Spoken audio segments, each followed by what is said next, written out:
Welcome to episode 16 of Petey's awesome guest panel. My guest at this time is one man I could definitely say that, inspired me myself. He is a very underrated wrestler, and he is the host of the Hannibal TV. My guest at this time is Hannibal Nicholson. Devon, how are you today, my man? I'm doing just wonderful. How are you? Very good. Let me just say that just doing these interviews I'm doing now, like for Petey's awesome guest panel, you're definitely one of my inspiration. I've seen all your interviews. I've been a fan since 2013, just dating back to when you did the video on Kurt Angle, going back to the video you did with Lanny Poffo, and it's truly inspirational. Going back to before the Hannibal TV even existed. That's pretty cool. Yeah, and I definitely, before I get into more questions about Hannibal TV, I do want to ask you, because this is gonna be a cliche question, but tell me about your first tryout in wrestling. Like, what made you want to be a wrestler? What made me want to be a wrestler? I was just a wrestling fan from the time I was probably 4 or 5 years old. My mother was babysitting a kid that was maybe 3 or 4 years older than me, that kind of was an obsessed wrestling fan. So basically, when I was old enough to talk, this kid was like constantly talking to me about wrestling. So it was kind of the first thing I was interested in. I had wrestling toys. I watched all the pay-per-views, went to every single live event that came to town. And I just always wanted to be a wrestler. Got into amateur wrestling because I knew that that would help me learn the basics for pro wrestling. And then after I graduated high school, I made the dumb mistake of turning down amateur wrestling scholarships to go right into pro wrestling. So that's how I got into pro wrestling. Very cool. And I remember in February of 2005, I remember because I was a 15-year-old kid. I loved SmackDown. I loved watching Raw. And on one episode of SmackDown, Devon Nicholson took on Heidenreich. Am I correct? Yes. Yeah. Did you talk about that match? What happened was I had sent in a tape to Tommy Dreamer, who was trying to get me booked with WWE at the time. They actually used me about 14 times backstage, but back in those days, they weren't as actively looking for talent as they are now. WCW was still pretty freshly closed. There was a lot of talent out there. So most of the time, you would just sit backstage doing absolutely nothing. But on that particular time, they wanted someone big to go in there against Heidenreich. So they chose me to put him over and make him look good. So that's what I did. And they were happy with that. And they said they would keep in touch with me, and they did keep in touch with me after that. I mean, I watched that match when I was, back in the day, and I just say, I really thought that they, you had so much potential to be like a WWE superstar. And that's just my personal opinion, because you're not I've seen you work. Take aside from the interviews, the way you cut promos, it's very underrated, Mr. Nicholson. Thank you. Well, as we all know the story, they did actually give me a contract 4 years later, but unfortunately, I had a medical issue that I didn't know about at the time. And what happened was I failed the medical, and they took away my contract, which would have probably led to big things for me. So I unfortunately had to deal with not only losing my contract, which at that point I had been wrestling 8 years, and as I said, had a ton of tryouts, had wrestled in England, all over Canada, the US, in Puerto Rico, and I think I'm getting my dream job. And then I find out not only do I not get the dream job, but you have a serious disease that you got from someone being negligent in the ring with you. So now you have to fight this disease if you don't want to die. So basically it sucked. And at the time I had a real job too, working with psychotic people in a group home. and that often involved them attacking me. So when that job found out that I had the disease that I caught from Abdullah the Butcher was Hep C, I also lost my real job. So I went through a few years of a very dark period, but I luckily, after 2 treatments, I ended up getting cured. I successfully sued Abdullah the Butcher because what he had done was cut me without my consent with a razor blade with his blood on it.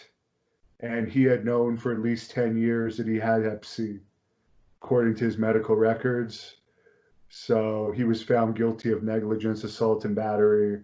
He never ended up paying the judgments, but at least we got it on record that that's how I caught it. And I overcame it. Now I'm doing my own thing, as you're well aware of. You're like the way what happened though, like your story is very like it's just like an inspirational, like again, overcoming all odds, like crossing all crossing all obstacles. It's a very inspirational story, Mr. Nicholson. And I do want to ask, like, what inspired you to be like, you launched the Hannibal TV, and I just want to know what was your inspiration to start interviewing, doing shoot interviews with wrestlers. It kind of just happened. I was, as you said, you saw some of my videos in like 2013. I was working with other channels, and one guy I was working with on one of those channels kind of screwed me over, and I guess you could say withheld a lot of my footage. I ended up having to go to court to get my footage back. But at that time, I thought YouTube was a lot more complicated. And once I realized that you really can't trust anyone, I figured, okay, I'm just going to start my own YouTube channel. I had someone help me start it off and explain to me how to do things. And I thought that I would use it to promote Great North Wrestling, which is the company that I've been running here in Canada since 2007. And I started off posting like some match videos from DVDs that we had for Great North Wrestling. And then someone had made a movie about me called This Is Hannibal. And he had a lot of footage from that movie that he never ended up using. And he said I could have it if I wanted it. So I'm like, okay, sure. And some of that footage included interviews that I had done with wrestlers for his movie. So he had just asked me to do those interviews. And I decided, okay, well, I got this footage you never used. Maybe I'll put some of these interview clips up just because, mix up my footage. And it turned out that those interview clips were getting an incredible amount more hits than the match footage. So then as we continued to do events, I would try and interview the stars that we would bring in for Great North Wrestling. And then I would put those interviews online. I've gone to WrestleMania weekends and done like 5 or 6 interviews with various wrestlers, and then covered events. We've covered the Cauliflower Alley Club twice. So yeah, that's how it started. It was just random. I was never planning to be an interviewer, but I like getting hits. I like having YouTube as my job. So whatever the fans want to watch, I try and give them what they want. And they wanted interviews. We still do matches. We still do events when the lockdown isn't on, but our primary focus is interviews. And now we also do news on the Hannibal TV, where I report on the daily wrestling news.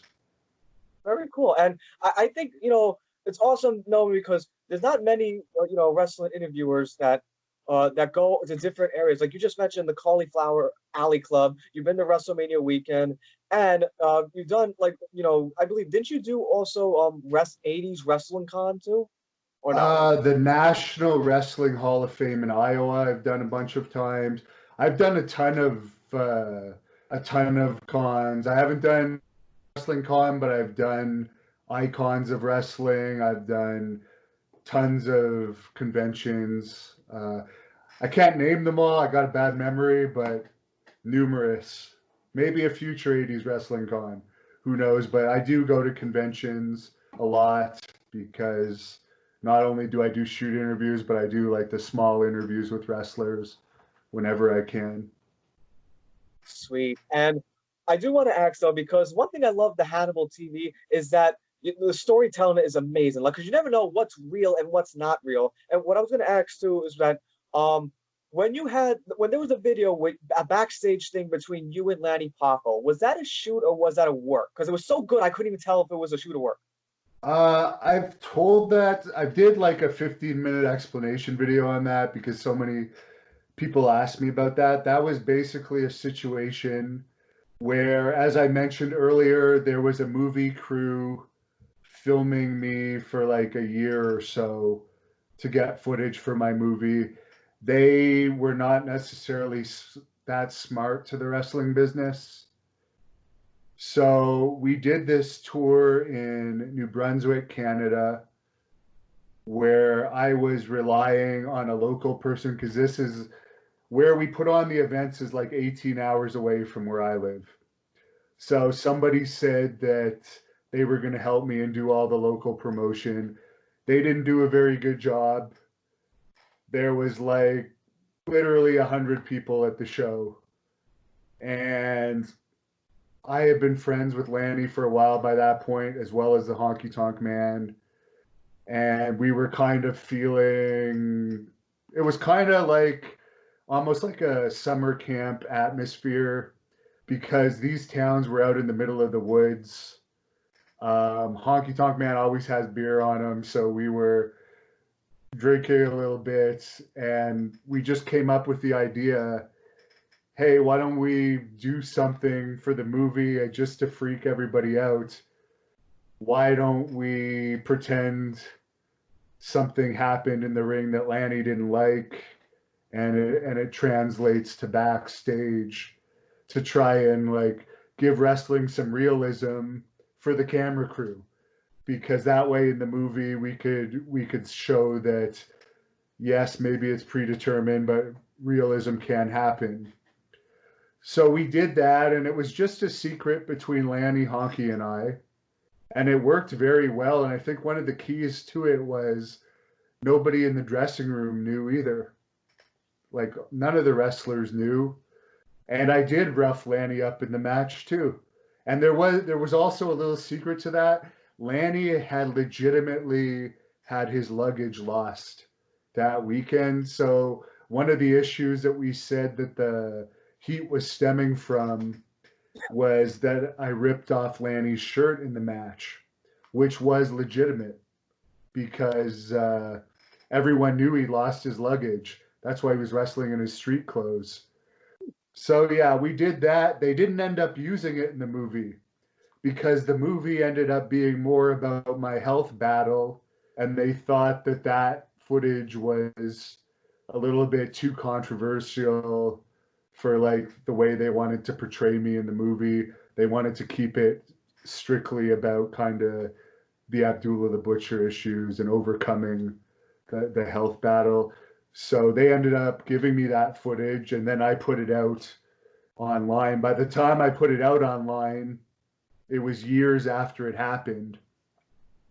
And then the funny thing is, Lanny actually got mad at me when that, because a lot of people thought he came off as the heel in that. And because so many people believed it, when he would go to conventions, he was getting some heat over it. So he wanted me to take the video down. So I'm like, that's the best thing you ever did. I'm not taking that down, and you agreed to that. We lost money on that tour. At least if that video can get 1 million hits, which the various versions of it have well over 1 million hits. There's like 3 different versions. Like, I'm not taking it down. So we actually became enemies over that video coming out.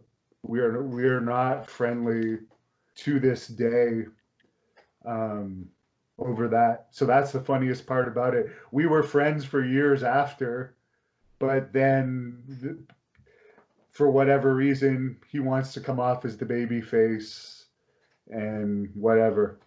It's never coming down. Now, was it similar to when, like what you said with Lanny? Was it similar to when you did Billy Jack Haynes, or was it a similar story? Like, because I noticed the one that it came into like an argumentative thing in one of the interview.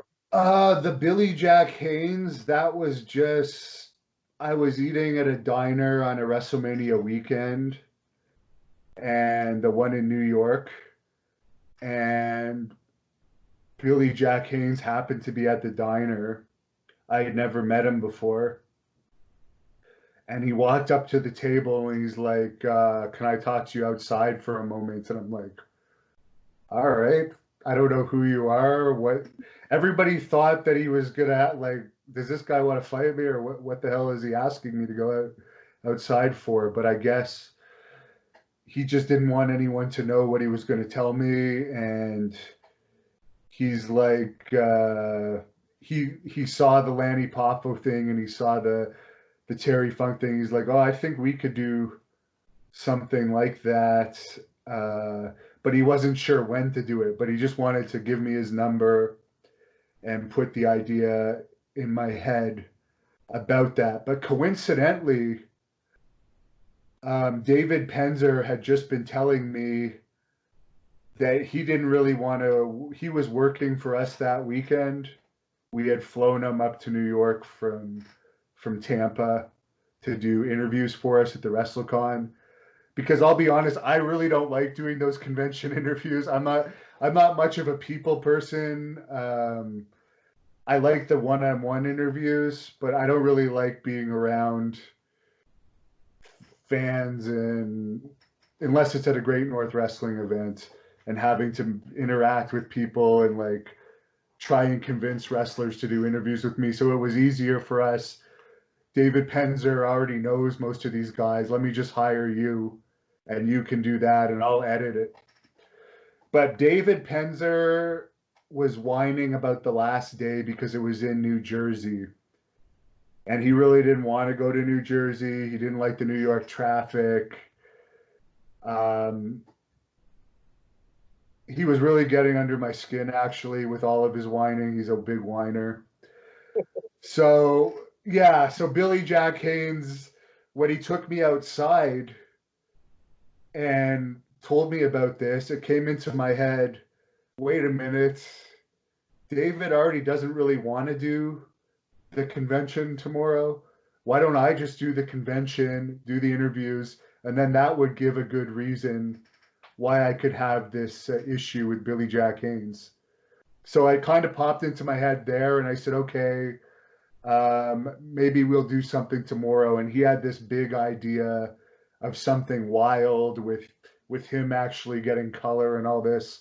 And I was like, we cannot go into a convention full of wrestlers.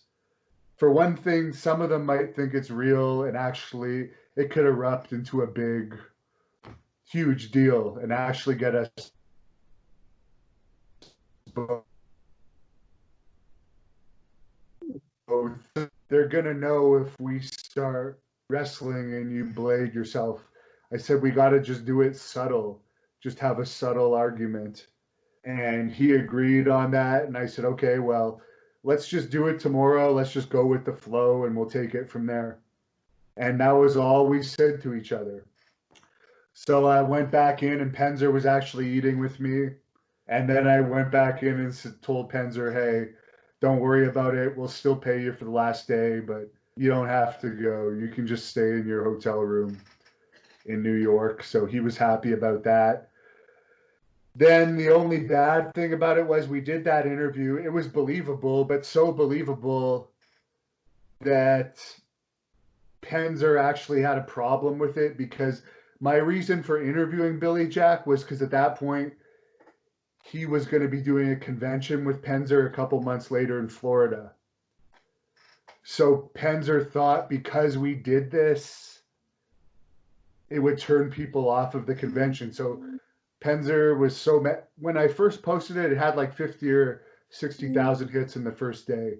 And Penzer would not stop whining that because we mentioned his whatever fan fest in Florida, that it's going to negatively affect it. But no, everybody knows any mention is a good mention. So I ended up taking the first version of the video down just to shut him up, killing the convention, putting out a second version with the mention of the Florida thing bleeped out. And so it lost some of its momentum, but it still got another huge amount of hits. But yeah, they ended up canceling Billy Jack Haynes from that convention over Wow. that. So it ended up that Billy Jack had real heat with Hit Penzer over that. But yeah, it caused a lot of people believed it. People say a lot today you can't have real heat, you can't make people believe, but that proved that we could. But unfortunately, it turns out we were hoping that maybe that would turn into a match. But as it turns out, Billy Jack, he ended up finding out that he has way more health problems than he had originally thought. Like, not only does he need a hip replacement, he has some forms of cancer and he has a serious heart problem. So, like, him going in the ring, he could literally die. So we kept working it for a few months, but once we realized that there was no way a match was going to come out of it, we just gave up on working it. Because the truth was, he really liked me and was a fan of mine, and I thought he was a nice guy, and I respected him for like pulling off that little angle. Because people were freaked out in that autograph convention. There was like tension in the room after, and he sold it really well to the point where Road Warrior Animal texted me a few days later after that and said, "Hey, lay off the Billy Jack stuff. You're getting yourself some heat." So even Road Warrior Animal bought into it. Billy Graham bought into it. So it was kind of cool. Because it But was yeah, it like was a work.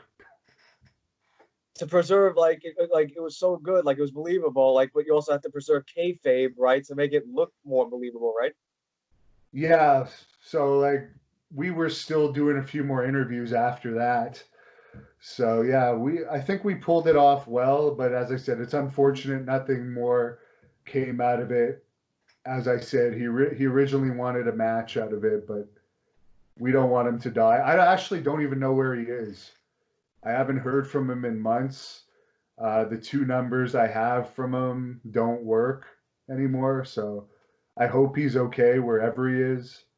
I've said it a few times. If anyone knows where he is, let me know. His agent doesn't know where he is either. So let's hope he's okay. um, Devin, I want to ask you too, like because it was one of the first videos I've seen like of the Hannibal TV. It's when you cut the promo on Kurt Angle. I remember because you held the It's True book and you were like, Kurt Angle, this book is my Bible. But now when I look at it, I get sick like that. I just wanted to Yeah. get that video. That was a shoot, and as I said again, it's not on that other guy's channel anymore. But the original version of it, definitely ultimate for Canada for the Greco-Roman Olympics for 2012 in London. But why I was disgusted, and that was my true feelings. I actually was really mad at Kurt Angle over that because he had gone. I'll explain why I was mad. Because he had gone on for a couple of years saying he was legitimately going to try out for the Olympics.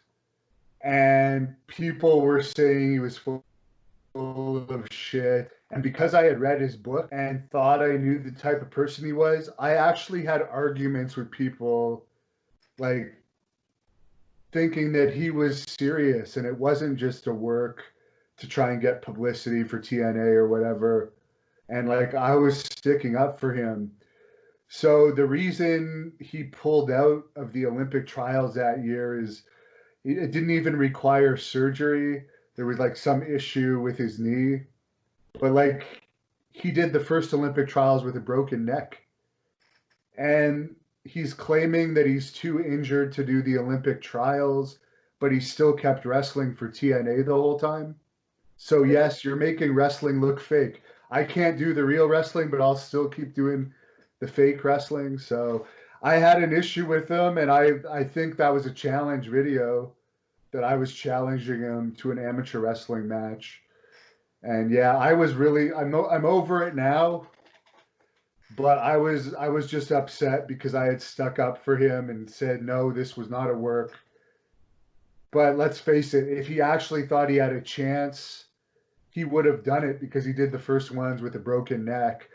I had a torn meniscus when I did the Greco-Roman Olympic trials for Canada. That's why I didn't do freestyle because I'm normally a freestyle wrestler.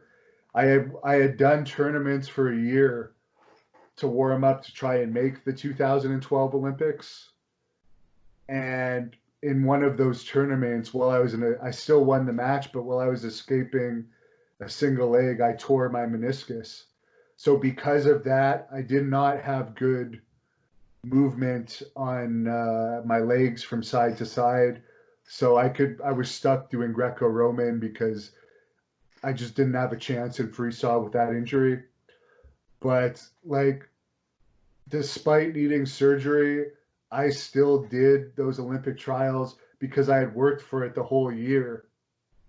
It's not like a small, like, as long as I can walk a little bit and just like have the knee wrapped up, I'm still gonna do it because I put so much work into it. So Kurt Angle not doing the American Olympic trials that year when he claimed he had done all that work, I just don't buy it because you don't do all that work and not try. I would have had more respect for him if he had tried and lost than to claim that he had actually been training and then just not even try. So that's where I lost respect for him. But overall, his accomplishments are great, but he was a legitimate hero of mine prior to that. And now from that, and then a lot of the other shitty stuff he's done in his life, I lost some respect for him. But overall, I still like him. Hopefully, I'll interview him one day. We can talk about it. I'll That, grill him now about you it. had many matches though. One of my favorites was Gangrel. What was your favorite matches you've done, Hannibal? Well, that victory over Gangrel was pretty good. I consider myself a vampire, so making short work of him was pretty good. He fell to my sacrifice power bomb. Nobody ever kicked out of that. But surprisingly, someone might find this interesting that like one of the matches, actually the match that I enjoyed the most by far was a match that probably not a lot of people have seen. It is online here. There's a story about it on the Hannibal TV called Hannibal's Revenge. But what basically happened is I was supposed to be going to WWE. I had had my contract offer. I had had the medical. I thought I was going to WWE, but there was a couple of people I did not like that I kind of wanted to settle a beef with before going to WWE. So I'll explain why I didn't like them first. One of them, I had a show in Thunder Bay, Ontario. We ran that a few times. It's a place way out in the wilderness, literally about 20 hours from where I live. We had about, I don't know, over 2,000 pre-sold tickets, close to 3,000. And I had made an agreement with this guy to bring his ring for the show. He had promised me that the ring would be there. I thought I was friends with him. He had actually had a dinner with me when we made the deal for the ring, and I thought that that dinner really solidified it and that I could trust him. Lo and behold, we get up there and I get a voicemail saying that whatever his excuse was, he was not bringing the ring to the show. So we had many WWE stars on this show flying in from all over. The tickets were really expensive. Gate of over $30,000. All of my own money was on the line. I had personally funded this show, and I may have had to declare bankruptcy if the show actually couldn't happen. Lanny Poffo was one of the guys on the show. He had suggested that we just do the show on gym mats. I thought that that would be really lame for the fans. We would have probably done it if it had come down to that, but I had the idea, let's go around to the boxing places, see if we can get a boxing ring. In the end, a boxing club wouldn't let us use their new ring, but they let us use their old ring. But this was a really old ring. And literally, if you hit the ropes, the whole ring would sway back and forth. Some of the matches of this show are on YouTube, and you can literally see, particularly in the Coco Beware versus Jeremy Prophet match, the ring swaying as if it's going to collapse. I don't know how it held up. I think it was Sid against Hacksaw Duggan in the main event. Somehow it held up in that match. Almost all the finishes were roll-ups because other than the younger guys, none of the older guys were going to risk taking bumps on it. But the show was still well received, but it was highly stressful. Like the amount of stress I had on me was incredible that day. So I had an issue with this guy. There was another guy that had been going around, I'd heard from numerous sources, because I have a reputation of being one of the tougher wrestlers in the business. Some guy had been going around saying that I'm not that tough, and if he ever got me in the ring, he'd stretch me, he'd really show me who was tough. But this guy was always nice to my face. Wow. But I heard from far too many people that he was talking shit about me for it to not be true. So what happened was I knew neither of these guys would wrestle me one-on-one, because I knew that they would be too afraid to wrestle me one-on-one, just the way it is. But they didn't necessarily know that I had heat with them. I know the one guy knew I was pissed about the ring. I don't think the other guy knew I knew that he was talking shit about me.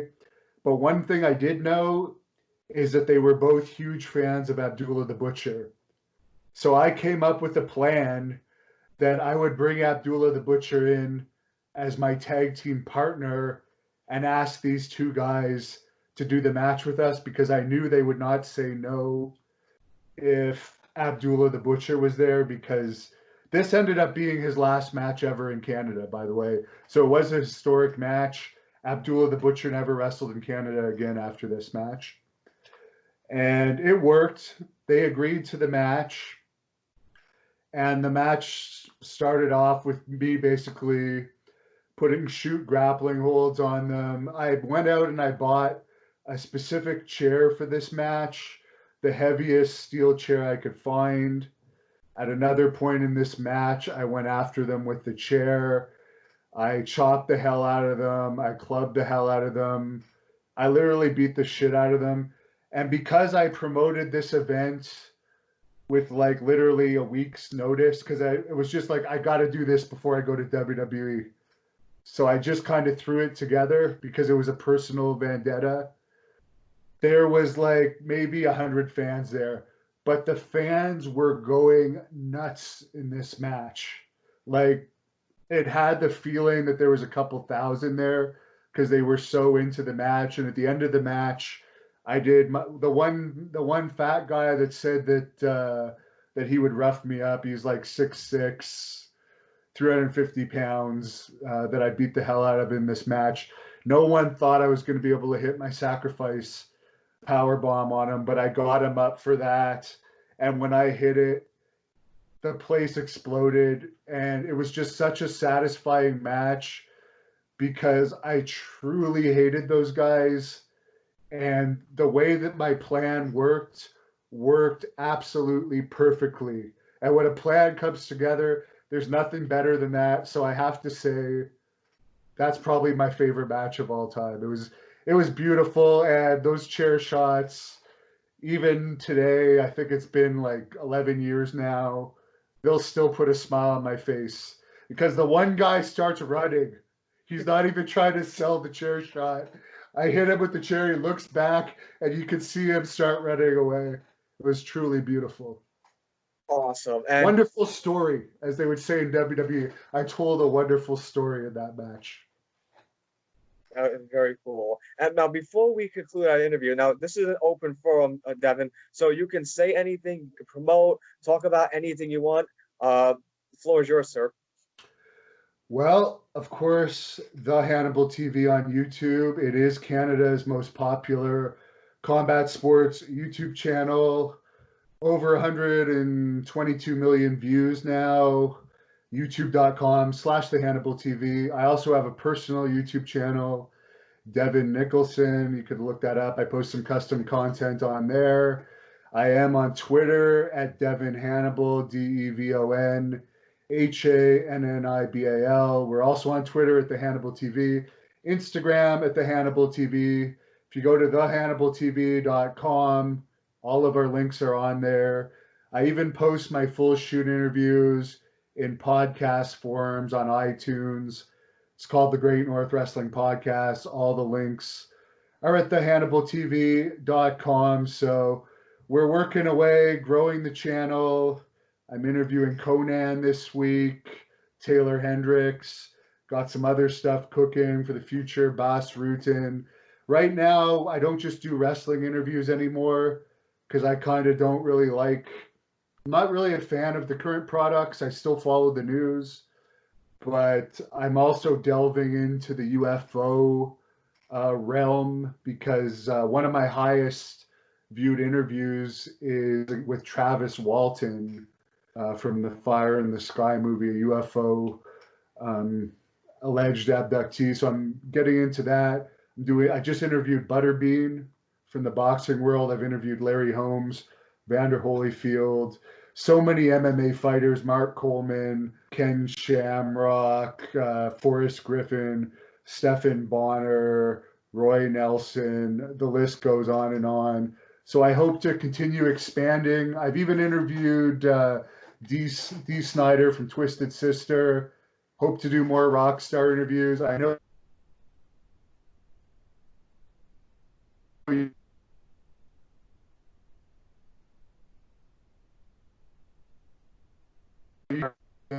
domains. Awesome. And one last thing before we conclude, I just want to say that I've always been a fan of the Hannibal, like I've been a fan of yours, and not only like is it awesome to see you've interviewed many legends in the wrestling business, many legends in the boxing business, many legends in the MMA business. And what you told me today though is like not only like really cool with that, but it's also that you're a classic example of a man that overcame adversity. It's a really inspirational story, sir. Well, as I've said in my own news updates, I'm 37 now, so the story's not over. I'm not over the hill yet. So we're going to see what happens as time goes on. Things are going to get more and more popular. Once this lockdown ends, Great North Wrestling will be back going again. We got some great wrestlers such as Lufisto, Jeremy Prophet, the Blood Hunter, Carl LeDuc. Davey Boy Smith Jr. is the Hannibal TV champion. He's the best technical wrestler in the world today, in my opinion. So we got a lot of good, positive things coming with the Hannibal TV. So thanks for taking the time to interview me, and I wish you good luck. Thank you. And hopefully one day maybe we can have a crossover between Hannibal TV and Petey's awesome guest panel. There you go. All right, you have well, if you want, I'll post this on my second YouTube channel after you post it on yours for a while if you want. I'll throw it up on my Devon Nicholson one. Absolutely. I'll send you a copy of the interview too. It was a true honor to have you on here tonight, Mr. Nicholson. Sounds good, everyone. Stay tuned to thehannibaltv.com, Canada's #1 pro wrestling YouTube channel. Take care, man.